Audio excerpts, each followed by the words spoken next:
जामताड़ा से कांग्रेस प्रत्याशी और सरकार में मंत्री इरफान अंसारी का सीता सोरेन को लेकर दिए गए बयान थमने का नाम नहीं ले रहा है।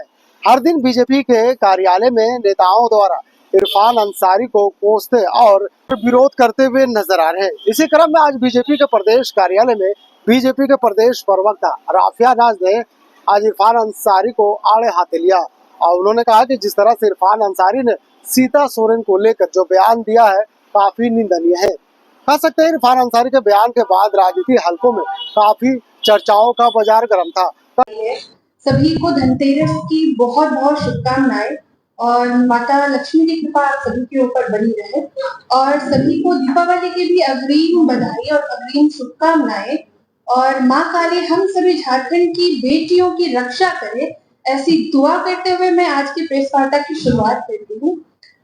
जैसा कि हम सभी जानते हैं कि 10 अक्टूबर 2017 बड़ोदरा का वो रैली था जिस रैली में राहुल गांधी ने संघ की बेटियों के ऊपर अभद्र टिप्पणी की थी, उनके पहनावे के ऊपर अभद्र टिप्पणी की थी।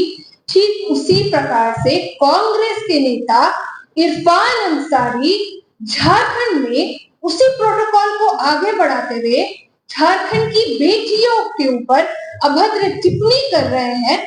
तो इस इरफान अंसारी की इतनी हिम्मत कैसे हो सकती है, एक कांग्रेस के इरफान अंसारी की इतनी हिम्मत कैसे हो सकती है कि सीता सोरेन जी जो कि स्वर्गवासी दुर्गा सोरेन जी की पत्नी है उनके ऊपर अभद्र टिप्पणी करते हुए उन्होंने कहा कि सीता सोरेन जी रिजेक्टेड मान, उन्हें तो रिजेक्ट जामताड़ा और झारखंड की जनता करेगी, क्योंकि ये जो उन्होंने अपमानजनक टिप्पणी सीता सोरेन जी के ऊपर किया है तो ये टिप्पणी ना केवल उन्होंने सीता सोरेन जी के ऊपर किया है बल्कि समस्त आदिवासी बेटियों के साथ समस्त नारी जगत के ऊपर ये अभद्र टिप्पणी की है।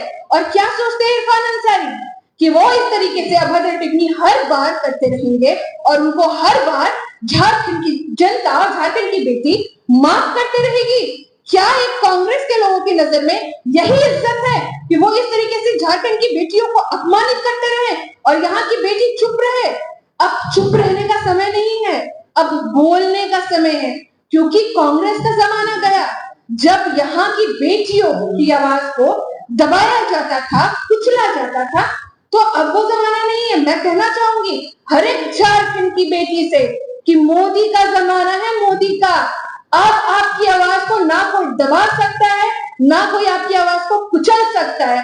और सबसे बड़ी शर्मनाक बात मैं बताऊं, सबसे बड़ी शर्मनाक बात है कि कांग्रेस के वरिष्ठ नेत्री, आपको याद होगा रेणुका चौधरी जी, उन्होंने क्या कहा?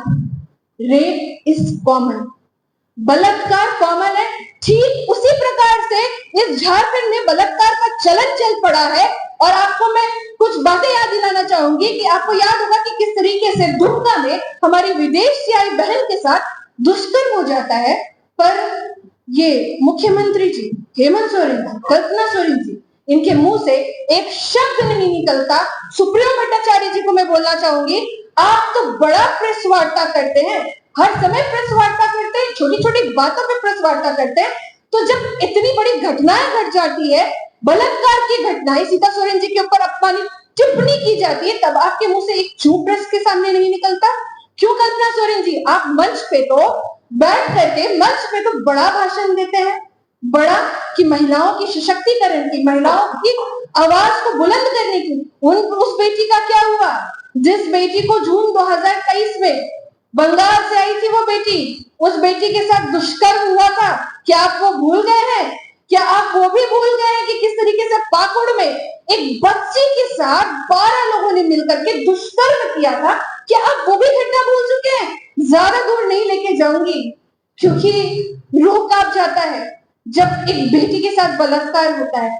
हम देखिए, हम सभी पूजा करने जा रहे हैं आज माँ लक्ष्मी की, कल पूजा करने जा रहे हैं, परसों पूजा करने जा रहे हैं माँ काली की, और वहीं पे बेटियों के साथ इस तरीके से बलात्कार होता है और राज्य का मुखिया और उस मुखिया की धर्मपत्नी चुप रहती है क्योंकि बोलना मना, इसलिए चुप रहती है। आप देखिए कि 4 दिन पहले झारखंड में किस तरीके से बलात्कार हुआ, गैंग रेप हुआ, पर इस गैंग रेप के ऊपर एक शब्द नहीं बोला गया। क्या रेप चौधरी जी के कहे गए शब्दों को झारखंड में फॉलो किया जा रहा है, या फिर जो ये कांग्रेस का प्रोटोकॉल है महिलाओं को अपमानित करना, कि एक आप यहाँ की आईपीएस और पहले आईपीएस अधिकारी को राक्षस करके कोट करते हैं, तो यहाँ पे खड़गे जी कुछ और करके महिलाओं को अपमानित करते हैं। इसके साथ साथ हमारे राष्ट्रपति को भी आप लोगों ने नहीं छोड़ा था, और मेरे वैसे संस्कार नहीं है कल्पना जी कि मैं उन भाषा को दोहरा सकूं, या मेरा जमीर गवाही नहीं देता है कि मैं उन भाषा को दोहरा सकूं जिस भाषा का आप और ये कांग्रेस जिसके साथ आप गठबंधन करके बैठे हैं उन लोगों ने कहा था। सबसे बड़ी बात है कि ये जेएमएम को सोचना चाहिए कि वो लोग ऐसे लोगों के साथ गठबंधन करके बैठे हैं जिनका ट्रैक रिकॉर्ड ही महिलाओं के साथ दुष्कर्म, महिलाओं के साथ अपमानजनक टिप्पणी करने का है। आपको याद होगा दिल्ली आईटी कांड की किस प्रकार से दिल्ली आईटी कांड में फिरोज खान नाम एक व्यक्ति को लेकर के राहुल गांधी के पास एक पत्रकार ने, एक महिला पत्रकार ने चिट्ठी लिखी थी, पर उस चिट्ठी के ऊपर भी अफसोस की बात है कोई एक्शन नहीं हुआ। ठीक उसी प्रकार से झारखंड की बेटियां, झारखंड की हमारी बेटियां हर रोज थाने में चिट्ठियां लिख रही है, एफआईआर लिख रही है, पर उस बेटी के साथ न्याय नहीं हो रहा है। अभी भी 16,162 महिला उत्पीड़न से रिलेटेड केस रजिस्टर्ड है, 8,000 में इन्वेस्टिगेशन चालू नहीं हुआ है। एक रिकॉर्ड के अनुसार हर 1.5 दिन में एक बेटी के साथ झारखंड में बलात्कार हो रहा है। मैं कुछ आंकड़े पेश करना चाहूंगी। 2021 में बलात्कार के मामले 1425, 2022 में बलात्कार के मामले 1265, उसके साथ ही साथ अपहरण के मामले 2021 में 1159, उसके साथ 2022 में 1265 महिलाओं के ऊपर हमला सुन करके तो किसी भी माँ का रूह कांप जाएगा। और माँ से याद आया, मेरी माँ भी कहती है बेटी तुम घर से निकलती हो ना, तो जो जिस तरीके से सिचुएशन है उस सिचुएशन में मेरा रूह कांप जाता है। तो उन बेटियों के बारे में हम क्या ही कहेंगे। आपको मैं बताना चाहूंगी कि झारखंड में महिलाओं के ऊपर हमला 2021 में 1335, 2022 में 1144, महिलाओं का अपहरण 2021 में 1159, 2022 में 1265 इतने महिलाओं के साथ अपहरण के मामले सामने आए हैं। महिलाओं के साथ अपराध, जो महिलाओं के साथ अपराध के घटना सामने आए हैं 2021 में 8,110, 2022 में 7,678, इस तरीके से महिलाओं के अपराध के मामले सामने आए हैं। तो मैं पूछना चाहूंगी कल्पना सोरेन जी से, आप तो हर एक आदिवासी बेटियों की बात करते हैं मंच से खड़े होकर के, क्या वो आदिवासी बेटियों और महिला सम्मान की आप जो बात करते हैं, तो क्या एकमात्र ये सिर्फ कागजों में लिखा गया सम्मान है? महिलाओं का सम्मान कल्पना जी दिल से होता है, सिर्फ पर्ची में लेकर के घूमने से महिलाओं का सम्मान नहीं होता है। और ये महिला आपको कभी माफ नहीं करेंगी कि 1,000 रुपए में आप उनको ठगने का काम कर रहे हैं। वहीं 2022 में कितने पॉस्को एक्ट के अपराधी रिहा हो चुके हैं, उनपे तो आप कुछ नहीं कहते। 1,000 रुपए तो आप महिलाओं को दे रहे हैं, 2,000 रुपए चूल्हा खर्चा छोड़ करके महिलाओं को यूजी पीजी के नाम पे टोपी पहना करके कि हम आपको शिक्षित करेंगे। आप शिक्षित क्यों करेंगे महिला को? आप तो चाहते ही हैं कि महिला अशिक्षित रहे ताकि आपका वोट बैंक सलामत रहे। आपको मैं याद दिलाना चाहूंगी कि किस तरीके से हटिया में एक ईसाई बहन के साथ बौद्ध तस्करों के ट्रक ने उसे रौंद दिया था, तब भी कोई ट्वीट गैंग, राहुल जी उस ट्वीट गैंग से तो कोई ट्वीट नहीं आता। इस संदर्भ में क्या उनका जमीर नहीं जागता? क्या रुबिका पहाड़िया जैसी अनेकों बहनों के साथ जब दुष्कर्म होता है, तब क्या राहुल गांधी और उनकी गैंग, कांग्रेस की गैंग जो यहाँ पे है, इरफान अंसारी हो चाहे उनके नेतागण हो, उनके मुंह से एक शब्द नहीं निकलता? क्यों इरफान अंसारी, कल्पना सोरेन जी और हेमंत सोरेन जी क्यों चुप बैठे हैं? मैं पूछना चाहती हूँ कि अभी तक जितने भी महिलाओं के साथ अपराध हुए हैं, उन अपराध के लिए आप लोगों ने क्या किया? उन अपराधियों को आप लोगों ने सजा दिलाने के लिए क्या किया?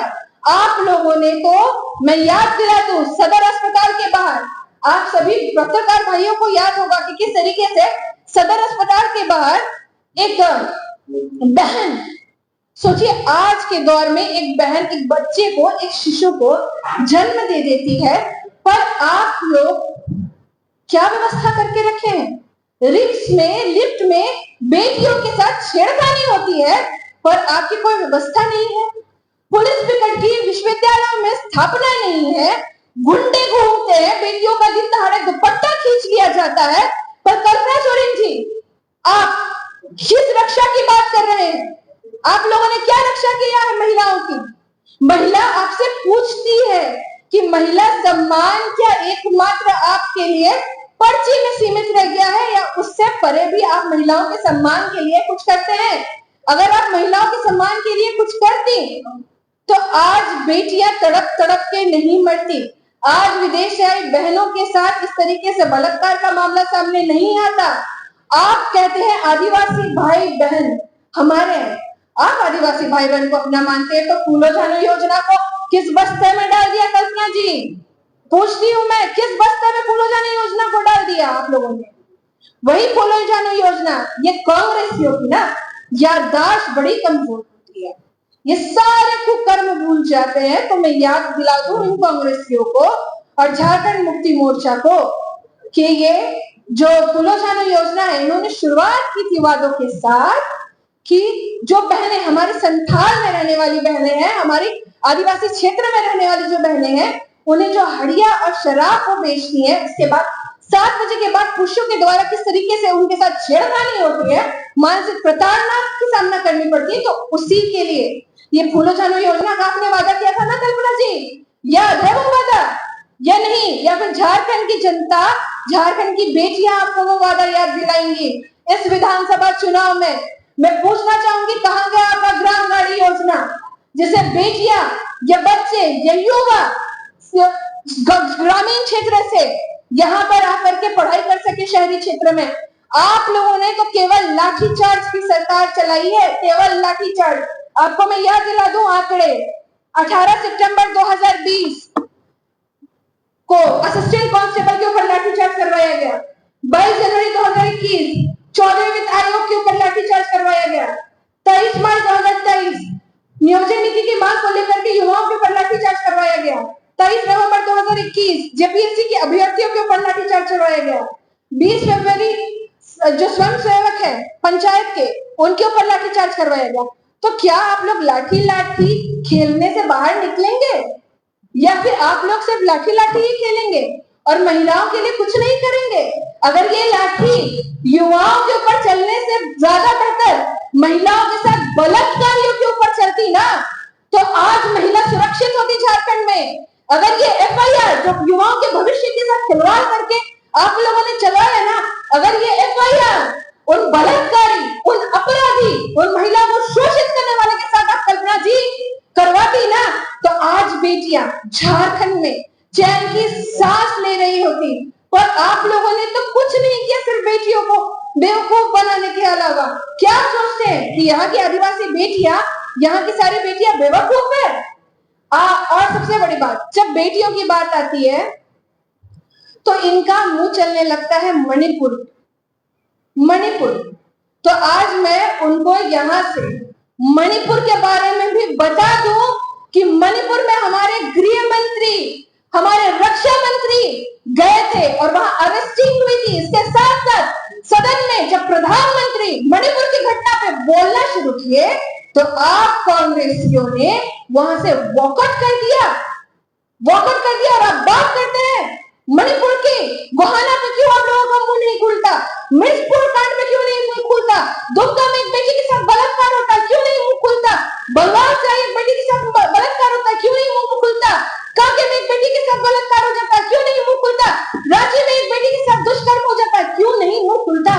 कल्पना सोरेन जी, तालियां चाहिए आपको तो ताली मैं बजा देती हूँ। ये ताली इसलिए क्योंकि आप लोगों ने सिर्फ यहाँ की जनता को बेवकूफ बनाया है, यहाँ की बेटियों का हक और अधिकार का दोहन किया है, और यहाँ की बेटियां कल्पना जी और जो हेमंत सोरेन जी आपको कभी माफ नहीं करेगी। और सुप्रिया भट्टाचार्य जी, एक सवाल आपसे कि जो हमारी सीता सोरेन जी, वो सीता सोरेन जी तो जेएमएम परिवार की भले ना हो, क्योंकि आप लोगों ने वो सम्मान और मान नहीं दिया। पर आप मुझे एक बात बताएं, क्या वो शिबू सोरेन जी की बहू नहीं है? क्या वो कल्पना सोरेन जी की जेठानी नहीं है? क्या वो स्वर्गवासी दुर्गा सोरेन जी की विधवा नहीं है जो आपका रूह नहीं कांपा? आप तो बड़े शिबू सोरेन जी के परिवार के हितैषी बनते हैं। तो आइए आइए प्रेस वार्ता करके कहिए कि इरफान अंसारी को धक्के मार के झारखंड से बाहर निकाला जाए और कांग्रेस को धक्के मार के कांग्रेस पार्टी उसको कांग्रेस से निकाले, और साथ ही साथ इरफान अंसारी को मंत्रिमंडल से भी निकाले। क्योंकि ये इरफान अंसारी का आप मन बढ़ाते हैं तो उन अनेक अपराधियों का मन बढ़ाते हैं जो महिलाओं के साथ शोषण, महिलाओं के साथ अत्याचार करने का काम करते हैं।